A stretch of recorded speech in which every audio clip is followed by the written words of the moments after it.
This is Lieutenant Sulu of the Starship Enterprise, standing by on the bridge with the Christmas song. Chestnuts roasting on an open fire.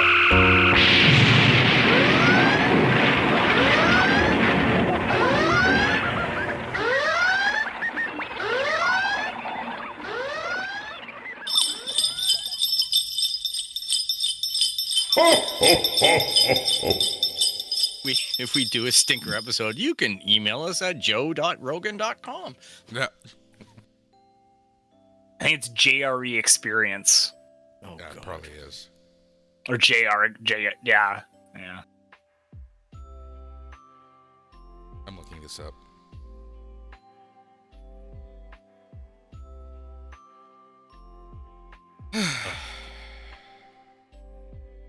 I love his website. At the very bottom, powered by Squarespace. Can't even do this properly. Why he doesn't care? Like, I mean, honestly, he puts in like I don't even know if I can blame him because he puts in so little effort. No, you know what? The power to him.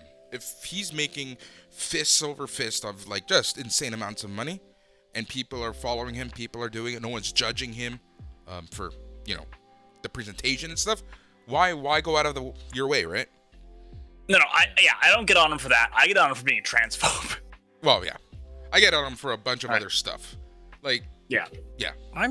I'm just sick of this whole conspiracy theory angle on fucking everything by everyone.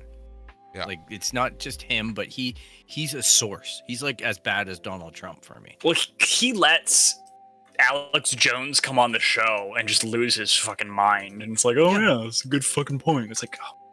see, and this is where I It is respect... entertaining though when he gets him wound up because he's Yeah. like, I'm gonna get fucking hits off of this. Yeah, but this is where I respect George Norrie and Art Bell so much, because they had these nut jobs on their shows, but they knew how to control them, right? They had fun with them, but they didn't let them go to that level where, you know, it's people are believing this shit now.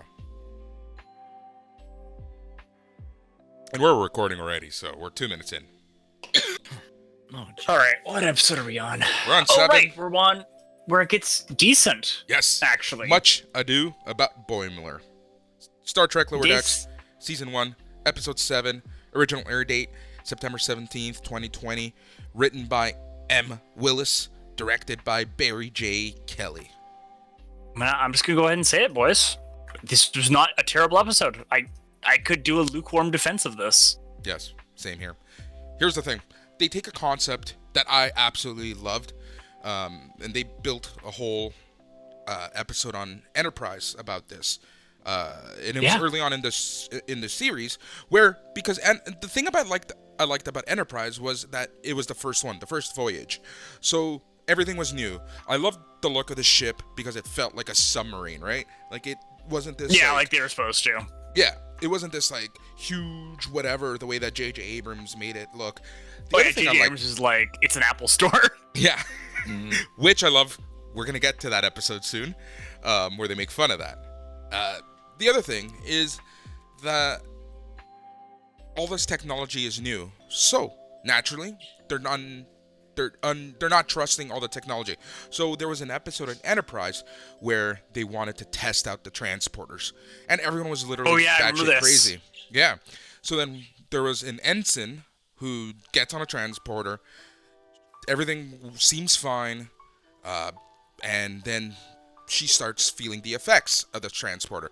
So, you know, she starts going invisible, and to the point where no one can see her, no one can hear her, yada yada yada. Very similar and parallel to this episode, but at the end of the day, it was all a dream.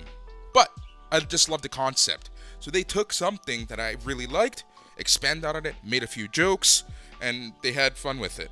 Also, anytime you can spoof the island of Dr. Moreau, I'm happy. I didn't know you were an Island Dr. Moreau fan. Yeah, big time. Still learning new things after all these years. I know.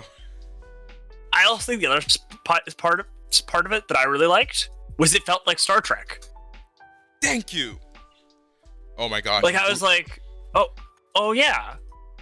it's not people who are like willfully malicious. It's just sometimes even in Star Trek, people are just dinguses, and that's much more palatable than a level of just like malice that this show's been otherwise assuming. Yep, exactly. Because the thing about Star Trek and this show is that in this show, people have malicious intent. They're on purposely disobeying the captain. They're on purposely doing something dumb. Whereas not everything is perfect in Star Trek, clearly, but it's not because of something that they've done maliciously. It's something that, it's an effect, cause and effect. Yeah. That's why I love Star Trek. Worst case scenario, people are disobeying orders for like highfalutin morals, and it's like that's the episode's gonna be about, is like, when do we disobey orders? It's not gonna be, of course you disobey orders. Orders are for nerds. Yeah, exactly. And we get an episode like that coming up soon. So from this point in the series, I find that it does feel more like Star Trek. So this is the first episode where I'm like, you know what? Yeah, I accept this show. Yep, I'm with you. Well, and also love the fact, and again, I have a feeling that this was its love letter to Enterprise, because Tendi genetically engineered that canine, and it reminded me of Archer's dog, right? So that was just a little thing from me. Mm-hmm. Yeah, dog was funny. The canine was alright. Dog made me laugh. Alright. It feels who that joke is for. Good to know. Yeah, dog good. The dog didn't offend me. Dog misbehaving when Tendi wasn't paying attention to it was funny. Yeah. Like becoming, like morphing and stuff. The contortion, exorcist shit. Yeah. I thought they were going for the thing. Yeah, I think that's what they were going for. So, is the alternate title of this episode the Isle of Dr. Moreau's thing? No, I went with, wait, what? This is actually okay? I went with, help, I'm having a stroke. Do you smell toast? Oh, man. Oh, wow. Yeah, this episode was okay for me to pay attention to. I didn't think it was great. I don't think I read into it as much as you guys did. I found that the ship that was taking them to the farm was weird and non-Star Trek-esque, but it was kind of okay with that. But it was too, because at the same time they were admitting super it. Star Trek. Yeah, like that's the most Star Trek thing ever. Oh yeah, because it looped around. Oh yeah. It's just, I just didn't care. Phil, I don't need your negative energy right now. Let me and Tyler like God, this. Phil. We've got on board. Get on board. We're finally on board. You don't have to defend the show anymore. Well, now I can really talk about what I feel about it. Well, if you know what? If you're gonna do that, how about you direct us through the plot? How about that's the balance? No, because I don't have show notes. God damn it. This is literally on in the background, and I go, oh yeah, dog. Oh yeah. All right. The crazy guy. Yeah, they're going on a ship. Oh, that ship doesn't look very Star Trek. These are my notes. All right, well, it's episode 8 Veritas, directed by Kim Arndt, written by Garrick Bernard. Air date September 24th, 2020. Whoa. September. Hold on. Back one episode. We're on 7. I'm on the wrong episode. Yep. Yeah. I got distracted. I was like, oh, it's good now. Google. Now, we're on Much Ado About Boimler, episode 7, directed by Barry J. Kelly, written by M. Willis. First air date September 17th, 2020. This Panettone. It wasn't the really fact that the FYI. episode. It wasn't that the episode number was wrong or anything. Boris, Hawkeye, caught the date. Yeah. Date. And he's like, no. It wasn't the name. Yeah. Anyways, back to what Boris was talking about. Boimler volunteers to test Rutherford's new transporter tweaks. It's supposed to be an upgrade that allows him to do new crazy stuff. I think it's faster. Faster, yeah. Yeah, which results in Boimler stuck in phase, glowing blue and emitting an irritating sound to everyone. Which, gosh darn, the joke of it's just cosmetic. Oh, I don't know why that got me good. Same here. Same here. Yeah. That was like that felt very tech bro-y of like it's just a cosmetic problem. Yeah. Well, I could tell you a story if we're vamping. Please I do. can tell you a story about what I used to have to demonstrate products to customers, and at that time we were demonstrating a trading floor phone, which these things are insanely expensive. They're about $30,000 each. Like for And- for stock market. For a bank. Yeah. I won't say which one. So we're. I showing meant this- generally like it's for trading on the stock market. Yeah. Stock market trading, yeah. So it's an inverse PBX. But anyhow, here I am giving this demo of a full color LED phone type thing, LCD, and it starts to smoke. Oh no. Right? Like some guy unplugs the speaker module, I plug it back in, and it shorted and it blew. And Oh, no. the smoke's coming up, and I go, "That's a feature." Oh god. just I was like, all right, like I gotta griff with it. Like I just gotta do something right now because everybody in the room is like, we're gonna spend $30,000 on something that blows up. Like, Yeah. You should have been like, yeah, that's actually so pure. Like it's to go with your cigar smoke. It's a good Yeah, scent pairing. it cover, it distinguishes that you're having a problem on the floor. That's a feature. Been there. Yeah. Done that. Yeah, Also reminds anybody me of in the tech show, or support. Yeah. Halt and Catch Fire. Oh yeah. That The was a good most show. Under like that show was one of my favorite ever. I really liked first season of *Halt and Catch Fire*. Did you ever That watch till was the end? just pure gold. No, I started picking it up on Netflix, and then it just, you know what? I was in such a groove with season 1 because I binged it, and it had that girl from Blade Runner 2049. I was gonna say from And I was Terminator. just- oh, I didn't see that. So Yeah. I was just like, oh my gosh, this is so good, and I really liked her character. I really liked everything that was happening. I really liked the 80s feel, right? Yeah. All that stuff was just really compelling to me. And then I picked up like the second season because it was such a long wait before it came up on Netflix that I totally lost all my feel for it. Yeah. The same happened to me because I was watching that show 5 years ago when it was originally out. And between seasons, I just completely forgot about it.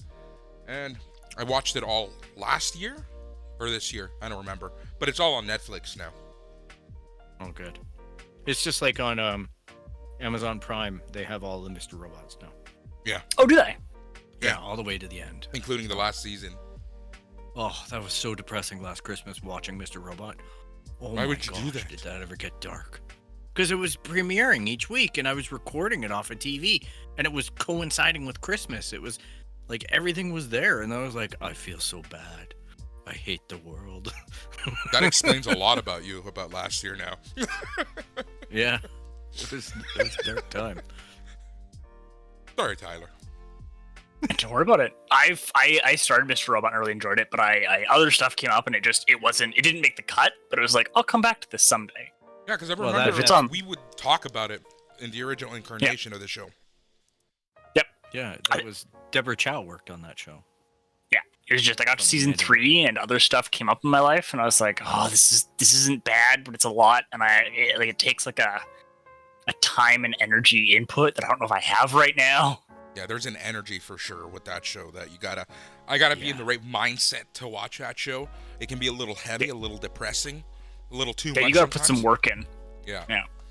Yeah, you have to be careful with yourself and your own mind with that show. It will definitely mess with your head and your What- perception of the world. Yeah, even on a lower level, like the capacity to just like follow what like it is a complicated plot. Like the brain effort, the brain space that's used just trying to follow that show is like Especially not in nothing. the early times when you don't know the relationship of God. the characters and his own psychosis. oh and god, whatnot. yeah. By third or fourth season, you pretty much know to smell the bullshit. Like when Yeah. he's fooling himself and whatnot, Yeah. you can call it out. But it isn't until about, I think it's in the third season at the beginning, that you really get an idea of the depth of his own manipulation on himself, like what's happening. The prison episode, that one was the one where I'm like, Oh my god, that one's so rough. Yeah. Yeah. Yeah. You know what I love? The fact that we like this episode and we've vamped so much. Yeah, we just did like 5 minutes. Yeah. Of stuff not talking about Star Trek. Sorry, folks.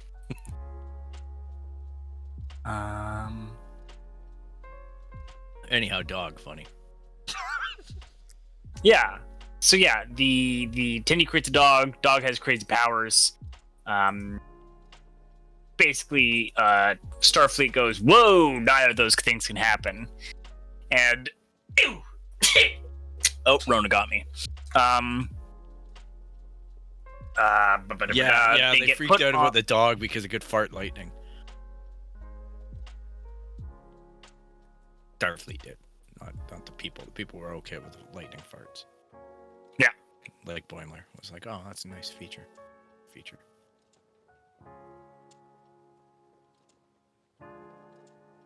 Yeah, and that was the dramatic tension of the episode where they're like, "Oh, does Tendi know her dog is a mutant?" And the other thing I liked about this episode is the fact that they were able to merge the A plot and the B plot into kind of one larger plot. Yeah, the B plot. Oh my god, it fits. Yeah. Cohesiveness. Yes, unlike the show. Unlike The this previous episode show. tried to. This show, unless Like we're talking about this Mr. show. Robot. Like, it's Canon podcast right now. Yeah, exactly. Us. Everything that we've talked about Lower Decks, we're doing. We're doing right now. That's called parody, people.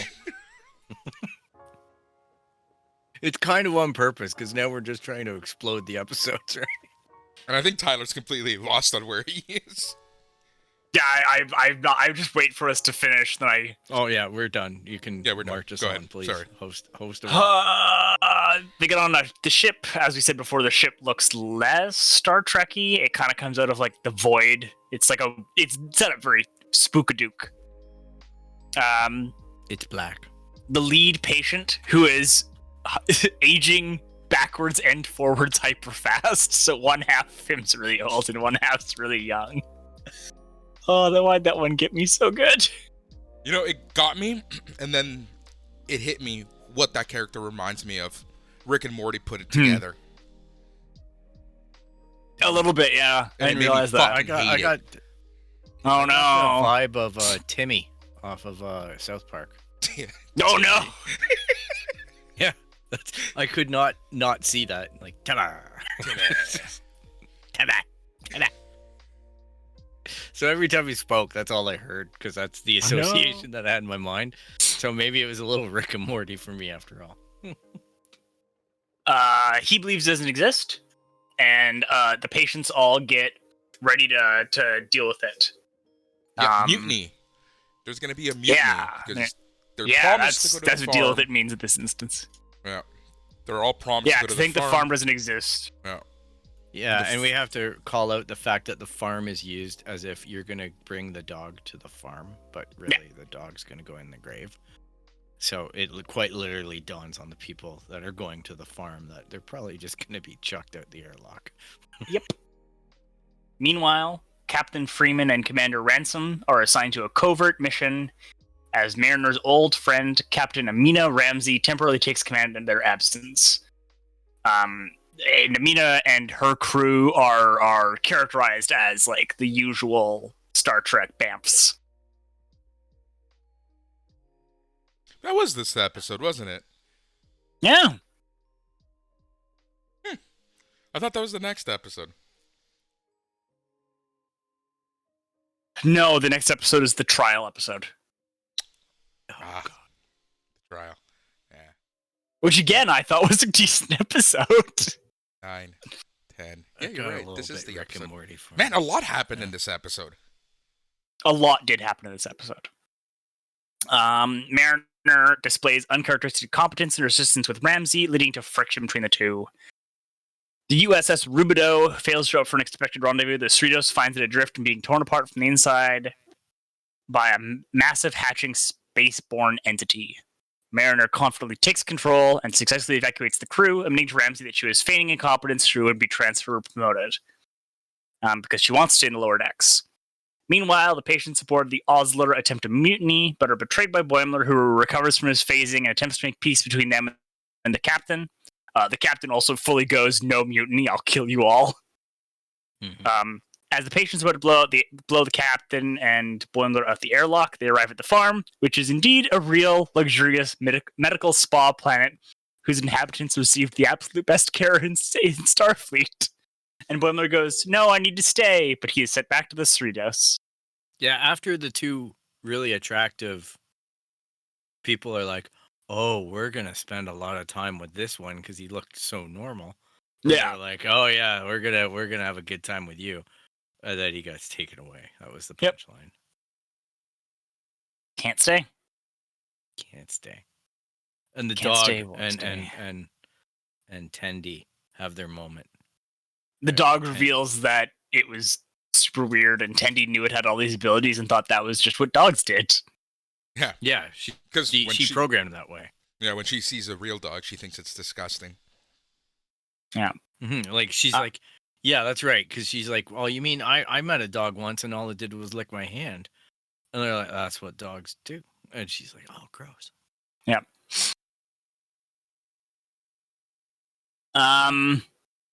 Oh, I forgot. I missed a part. Mariner is able to save people by using Rutherford's new phasing technology, which leads to everyone being out of phase.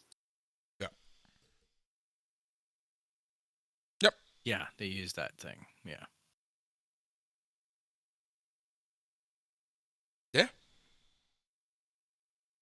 Yeah. Dead air. Yeah. Yeah. That's Yeah. all we can say. A whole bunch of yeah. Well, looks like that was that episode. We didn't hate it, everybody. Yeah, it was pretty good. Yeah. A lot of good stuff happening. Like I said, it actually felt like Star Trek for once. Star Trek. I wouldn't go that far, but it felt less in your face about the roots of Star Trek. Yeah. Yeah, I think that's a safe assessment. But I like the fact that, they fucked up because they were trying to improve on something, so cause and effect. You had the whole thing with the farm. That's a trope in every sci-fi thing, kind of like that. Yeah. Everything with, what's her name? Mariner? Tendi? Mariner. Yeah, Mariner.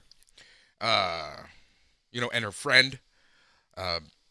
Because That was okay. the one thing I actually liked with Mariner and her friend, Mariner? her captain friend, is the fact that they are finally establishing the fact that Mariner is still an ensign. Meanwhile, people in her class are captains. So there's a reason for her, her lack of go-getness, her lack of whatever. So. As well, I think it brings up a point that I brought up earlier in the show. And that was, we don't know how old she is, but it's definitely, because we're led to believe that due to the fact that they're ensigns, they're really young because we think of Wesley. Yes. Right? Wesley Crusher. And in fact, it seems like they're much more grown up and have histories. Because Mariner, they keep on referring to past experiences. So if her classmates are captains now and senior deck officers, then she's really wallowed in this role. Yep. Yeah, it's also implied with some of the past stuff that she had a higher rank, a higher commission at one point, and then lost it. Yeah, and she really enjoys life in the lower decks and being out of the spotlight and not having that expectation on her. Yeah. Which is a major conflict point that they explore in this too, because her friend is like, "You're holding back. I know you're better than this." And she's just like, "Well, I'm just afraid that you're going to out me." Yeah. Mm-hmm. Do you think that, we always say that this isn't Star Trek, but do you think that this is going to add like a new element? Like, I know Picard is changing a lot about Star Trek, and I'm not saying this is going to change the world of Star Trek, but do you think we're going to have more human emotion in the sense that not everybody wants to live in this perfect utopian world? Not everybody is going to follow the rules. Not everybody is going to do as they're told. Not everybody wants to, fall in line. Do you think any of that is going to be explored moving forward?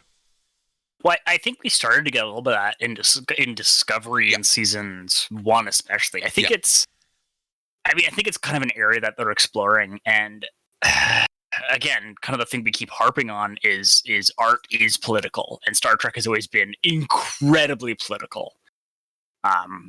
Right? Like, it was fully automated luxury space communism at the beginning. It was. They flat out make a capitalist joke in a later episode. So like, Yeah. They're like, oh, this idiot still uses money. He still thinks money's worth things. Yeah. And yeah. I read it like the execs at Paramount went and said, like, this is obviously an underused product that we're going to use to achieve some things now. And I think one of the things that they put on the whiteboard was, can we go with this theme? Right? And writing crews or developmental teams think about incorporating this theme as something that we could explore, see what works, see what doesn't, and try and take a hit at a movie reboots sequence again, that maybe we incorporate this, whatever works and whatever doesn't, we'll leave on the scrap. Yeah. I also think that, to give some credit to the artistic team, I think that, early Star Trek, and by early I mean the first ones, very much were enamored with some form of communism or socialism, right? Like, it's definitely a post-capitalist world. They definitely have a very different world and worldview than we do. And, in this year of our Lord 2020, it's hard to have any excitement about the future at all. Yeah. Mm-hmm. And Star Trek is in part about excitement about the future. I think that's part of what we're seeing with Discovery and Picard, is this grappling with, socialism doesn't seem to be doing well. Yeah. And neither is capitalism. Like, none of these options are looking great. All of them look like they have flaws. Yep. We are all nihilists. Yeah. And that's now you're talking Rick and Morty. Yeah, well, to borrow Big Lebowski, I'll go there. But yeah, it's more Rick and Morty in terms of animation. I meant Rick and Morty's about nihilism. Like, it is. Yeah. Whether or not they do a good job is a reasonable discussion. Whether or not it's about nihilism is not. It just is. It is, exactly. Yeah, and that's the thing. And that's kind of like, I know a lot of people didn't like Picard, don't like Picard because of that reason. Sure. I know that we've harped on even this show because it's not Star Trek, but I respect new ideas. I respect kind of what they're trying to do, and I'm all for it. Like, I'm game. I'm game for change. And yeah, but as long as it's done properly and it respects the scope of what Star Trek has given you in the past. Not so much in your face bullshit. Well, it's all about execution. Like, I would say that for Discovery and Picard, they are making changes, but I at least I'm on board with these changes.